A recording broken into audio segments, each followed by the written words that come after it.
오늘 새벽에 함께 볼 말씀은 마태복음 15장 1절부터 9절까지 말씀 우리 같이 보겠습니다. 마태복음 15장 1절부터 9절까지 말씀 우리 같이 한 목소리로 읽겠습니다. 그때에 바리새인과 서기관들이 예루살렘으로부터 예수께 나와 이르되 당신의 제자들이 어찌하여 장로들의 전통을 범하나이까? 떡 먹을 때에 손을 씻지 아니하나이다. 대답하여 이르시되 너희는 어찌하여 너희의 전통으로 하나님의 계명을 범하느냐? 하나님이 이르셨으되 내 부모를 공경하라 하시고 또 아버지나 어머니를 비방하는 자는 반드시 죽임을 당하리라 하셨거늘 너희는 이르되 누구든지 아버지에게나 어머니에게 말하기를 내가 드려 유익하게 할 것이 하나님께 드림이 되었다고 하기만 하면 그 부모를 공경할 것이 없다 하여 너희의 전통으로 하나님의 말씀을 폐하는도다. 외식하는 자들아, 이사야가 너희에 관하여 잘 예언하였도다. 일러스되 이 백성이 입술로는 나를 공경하되 마음은 내게서 멀도다. 사람의 계명으로 교훈을 삼아 가르치니 나를 헛되이 경배하는도다 하였느니라 하시고 아멘. 할렐루야. 말씀에서 귀한 은혜가 저와 여러분에게 있기를 소망합니다. 오늘 말씀 보면은 이 장로들의 전통과 하나님의 계명에 관해서 생각하게 만듭니다. 무엇이 더 크고 무엇이 중요한지, 무엇이 우선순위인지를 놓쳐버릴 때 일어나는 일들이지요.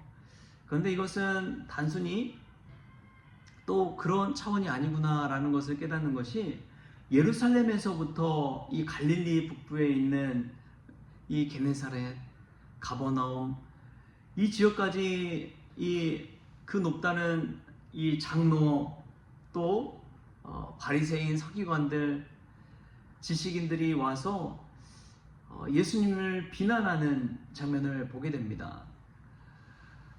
비난을 위한 비난으로서 예수님을 책잡기 위해서 와서 전통을 들먹인 것이죠. 하나님의 말씀을 가지고 이야기하기보다도 인간적인 교훈과 지켜오던 그러한 교훈을 가지고 예수님을 책잡으려고 하는 모습을 우리가 볼 수가 있습니다.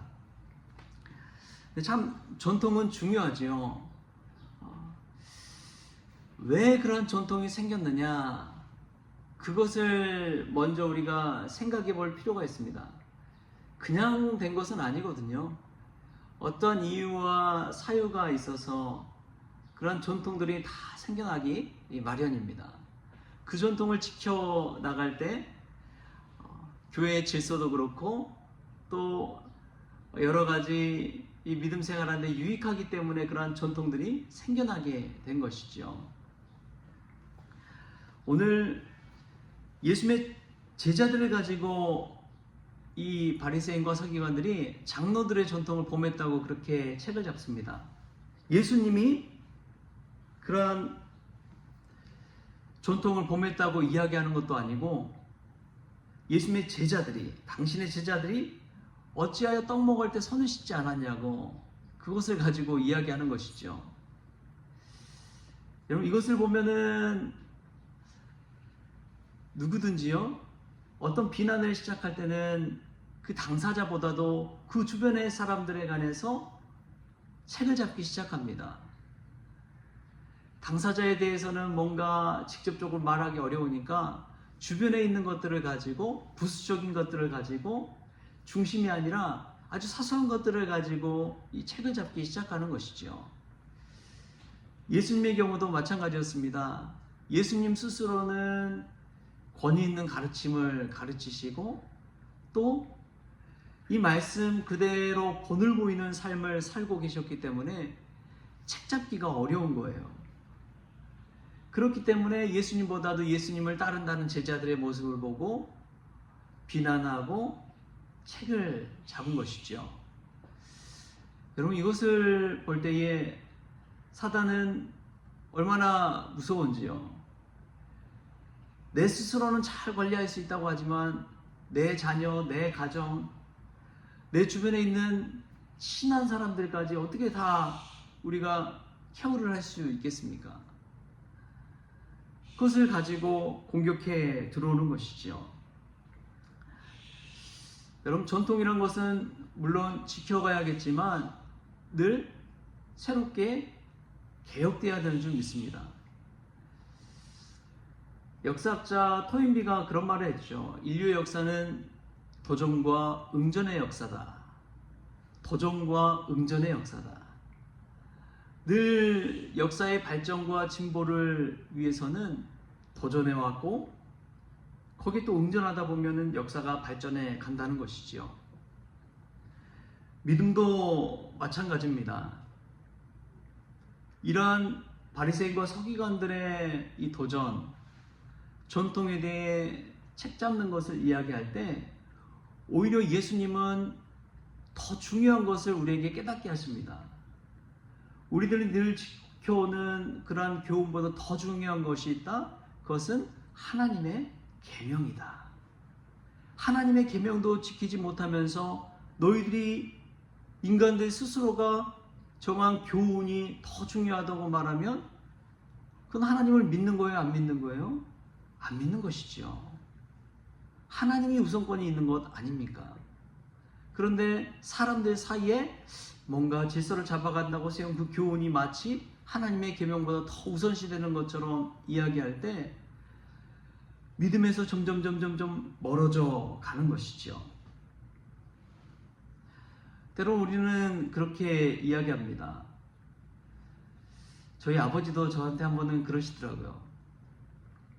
아니, 보이지 않는 하나님을 믿는다면서도 보이는 사람에게조차도 못하는데 어떻게 보이지 않는 하나님을 잘 믿을 수가 있느냐, 그런 이야기를 하세요. 정말 맞는 이야기죠. 그 이야기를 듣고도 너무 정말 뜨끔하더라고요. 근데 오늘 예수님이 하신 말씀을 들어보면 예수님이 오늘 이 장로들의 교훈, 전통에 반해서 하나님의 계명을 이야기하는 게 부모를 공경하라, 내 부모를 공경하라 라는 말씀을 가지고 이야기하시잖아요. 이것은 그냥 뜬구름 잡는 계명이 아닙니다. 정말 현실적인 계명이에요. 그런데 그 하나님의 계명도 지키지 못하고 내가 하나님께 공경하기 위해서 그냥 내가 가진 것을 하나님께 드렸습니다 하면은 부모님을 공경해야 되는 책임에서 자유로워졌다는 거예요. 그걸 악용해가지고 자신의 유익과 자신의 재산을 불려가고 그런 일을 행했다는 것을 예수님께서 알려주고 있는 것이죠. 여러분, 우리는 어떻습니까? 혹여나 하나님을 섬기고 하나님을 예배하고 하나님께 영광 돌린다라고 하면서 우리 가정과 또 부모 공경과 이런 현실적인 이웃사랑의 책임에 대해서 회피하거나 무시하지는 않았습니까? 하나님을 위한다고 하면서도 어느 순간 보면 나의 편리와 나의 편의만을 추구하지 않았냐, 그러한 이야기를 하고 있는 것이죠. 무엇을 중시하며 사느냐가 참 중요합니다. 우리 주님은 생명을 정말 중시하는 삶을 살았습니다. 생명 살림의 역사를 사셨어요.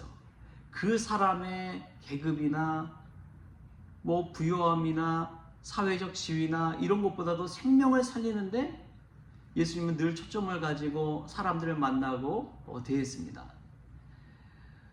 우리도 그러한 생명 중시의 마음을 가지고 살 수 있기를 바랍니다. 한 백인 교회가 있었어요. 미국에 한 백인 교회가 있었는데 이 백인 교회가 큰 교회였는데 점점점 성도들이 줄어갔다고 합니다. 그리고 이 백인 교회에 어느 순간 보니까 이 지역사회 히스패닉계의 사람들이 많이 이주를 해오기 시작했습니다. 그러다 보니까 또 점점점 백인들은 사라져가고, 그래서 고민이 돼서 이 백인교회 목사님이 저명한 신학자를 찾아가서 상담을 했습니다. 지금 교회가 이런 상황인데 내가 어떻게 해야 할까요? 어떻게 목회 방향을 정해야 할까요? 찾아갔어요. 그랬더니 그 신학자가 세 가지 방안이 있습니다. 첫 번째는 백인교회 내에 히스패닉계 교회를 세울 수 있도록 허락해 주는 것. 또 한 가지는 아예 백인과 히스패닉계가 통합해서 한 교회를 세워가는 것.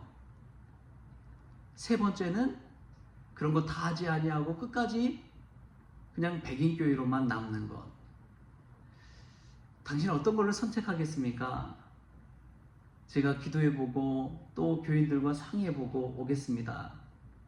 여러분 몇 번을 선택했을 것 같아요? 여러분 같으면 몇 번을 선택하겠습니까? 교회의 미래와 앞날을 생각할 때, 현실의 어려움을 생각할 때 몇 번을 선택할 것 같나요? 놀랍게도 3번을 선택했습니다. 백인교회 그대로 남은 거예요. 여러분 나중에 어떻게 됐을까요? 교회가 문을 닫게 되었습니다. 점점 늘어나는 히스패닉계 사람들 받아들이지 못하고 이 지역사회 주변과 하나 되지 못하고 끝까지 그냥 고수에 갈 때 거기 있던 백인들도 다 이주해 버린 거예요. 그래서 교회가 힘이 없어서 결국에는 문을 닫고 말았습니다. 여러분 이 현상 속에서 전통을 지켜나가는 거 중요하죠.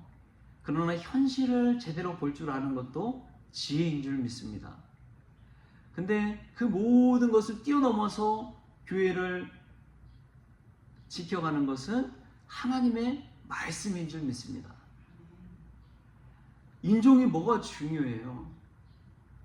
사람이 중요한 것 아닙니까? 피부색이 뭐가 중요합니까? 계층이 뭐가 중요합니까? 생명이 중요하죠. 하나님은 늘 더 큰 것을 바라보라고 이야기합니다. 끼리끼리의 모임이 아니라 하나님 중심의 모임이 되는 것을 중요하게 여깁니다.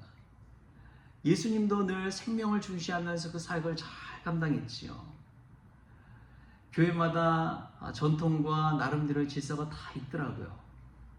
그 교회마다 해오는 것들이 다 있습니다. 그것을 무시하는 것이 아닙니다. 그런데 때로는 교회가 더 성숙하기 위해서는 하나님의 말씀이 무엇인지를 생각해야 됩니다. 하나님의 계명이 어떠 있는지를 생각해야 됩니다. 예수님이 가장 중요하게 생각한 것이 무엇인지를 생각할 때 교회는 늘 성숙하고 말씀과 은혜로 충만하게 될 줄 믿습니다. 여러분은 무엇을 따르며 사십니까? 하나님의 계명, 하나님의 말씀을 붙들고 오늘도 살아갈 수 있게 바랍니다. 가장 중요한 것이 무엇인지, 가장 우선순위가 무엇인지, 내 옆에 있는 사람의 말보다도 하나님의 말씀, 예수님의 계명이 가장 귀하다는 사실을 깨닫고 그 말씀 붙들고 믿음 안에서 승리했으면 좋겠습니다.